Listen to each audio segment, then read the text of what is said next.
the early symptoms kind of start out typically almost like flu-like symptoms. You have achy joints, you could have a fever. Um, you know, the the symptoms do present differently with people because there are different strains and species of Lyme disease, or species and strains, I should say.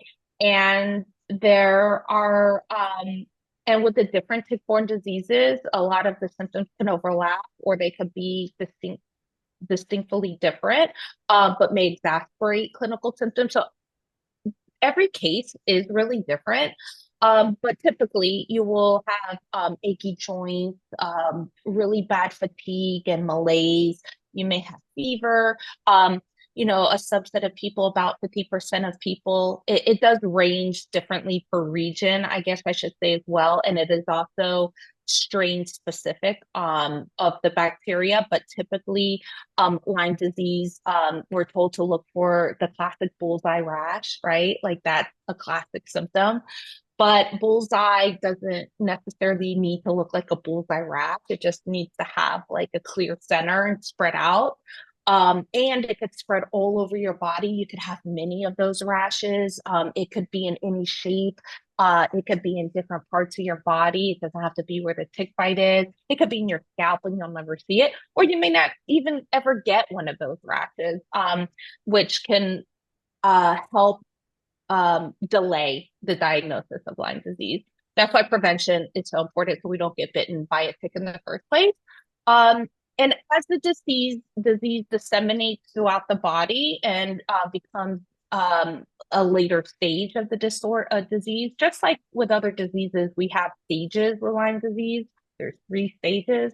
So once it starts disseminating and throughout the body, which is typically at about 6 weeks after the bite, it's there. The symptoms can definitely become more severe and more serious, and can be harder to treat.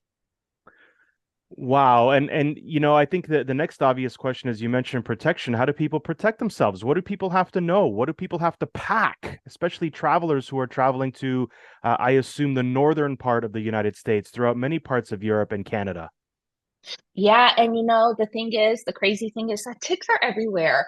There are literally hundreds of species of tick worldwide, about 800. And again, Lyme disease is in over 80 countries. It is a worldwide epidemic. People just don't realize that a little tiny arachnid can cause, such illness. So people may not necessarily think about it. When we think of vector-borne diseases, we think of mosquitoes, and we have to protect ourselves from mosquitoes, right? We put on bug spray from mosquitoes because we don't want to get malaria when we're traveling. We may even take malaria prophylactics, right? Depending on what country we go to. When we, think about packing, we should always consider ticks as well. And so, first of all, I'd like to also note that not all bug sprays are treated equally, because the active ingredient to protect against ticks needs to be at 20% of the active ingredient.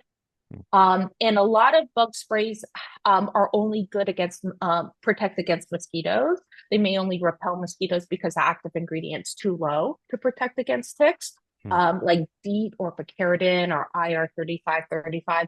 Any EPA approved tick repellent needs to have a 20% or higher active ingredient. So that being said, besides just wearing bug spray, essentially the best way to protect against tick bites is not going into tick habitats, but um that is very hard to do, because even walking to your mailbox, you're essentially in a tick habitat if you have any type of yard, right? And you brush up against ticks. Ticks can come into your house, hitchhiking on your shoes, your pants, your pet.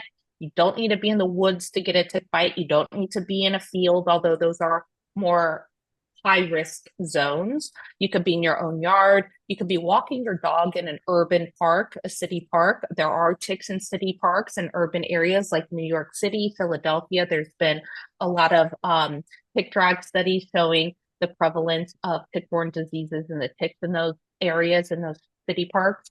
Um, so you do want to stay out of tick habitats as much as possible, but obviously that's not always realistic, especially if we're traveling and, want to hike and things like that. So, you definitely want to wear protective clothing, like long sleeves, and long pants, and tuck your pants into your socks, like pull your socks over your pants. Mhm. Um, Wear light colored clothing. Like if a tick were crawling on me now in this shirt, I wouldn't be able to see it. But light colored clothing, you can see the ticks crawling on you easier.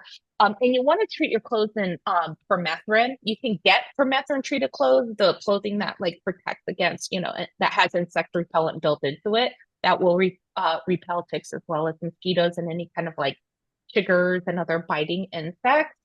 Um, so you want to protect yourself with, tick repellent, stay out of habitat, wear protective clothing, and constantly check. Like anytime you come back inside, check for ticks.